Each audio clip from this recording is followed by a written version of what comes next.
This video is brought to you by Project Management Solutions Limited, a Bahamian business committed to showing you ways to use project management skills to make your life better.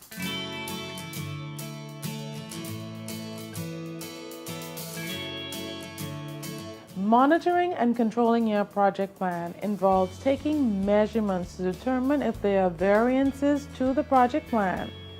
If there are variances, that gives you an opportunity to take corrective action to get the project back on track and then go back and update the relevant project documents along the way. In this module, you will be introduced to the Monitor and Control Project, Perform Integrated Change Control, and Validate Scope processes. At the end of this module, you should be able to explain the purpose of the monitoring and control process, outline some activities that you may perform in the monitoring and control process, describe some reasons why changes may come about on a project, discuss the project manager's role as it relates to change requests on a project, explain the purpose of the integrated change control process, and explain the purpose of the validate scope process.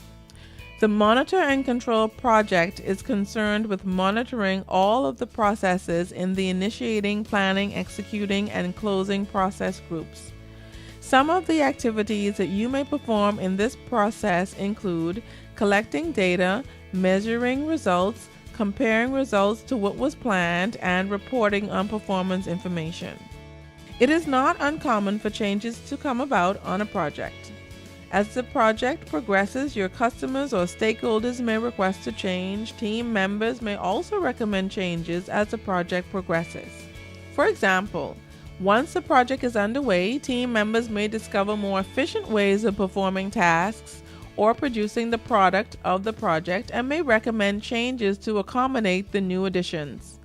Changes may also come about as a result of mistakes that were made earlier in the project in the planning and executing processes. Just because a change is requested, it doesn't mean that you have to implement it.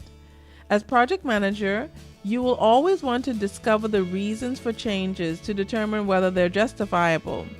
What will the change cost? Is always a question that you should ask. Bear in mind that costs can take the form of increased time. Let's say that the change that you are considering will result in a later scheduled completion date. This means that you will need human resources longer than expected. Or if you've leased equipment or project resources for the team member to use during the course of the project, a later completion date means your team needs the leased equipment for a longer time period, and all this translates into increased costs. As project manager, it's your responsibility to manage changes and see to it that the organization's policies regarding changes are implemented. Changes do not necessarily result in negative outcomes. Changes may produce positive results as well. You need to manage this process carefully because too many changes, even one significant change, will impact cost, schedule, scope, and/or quality. Perform Integrated Change Control lays the foundation for all control processes, such as control risks, control costs, and control schedule. The Perform Integrated Change Control process is essentially the overseer of the monitoring and controlling process. This is where you establish the project's change control process. Managing and reporting on project progress make up the primary focus of the monitoring and controlling process.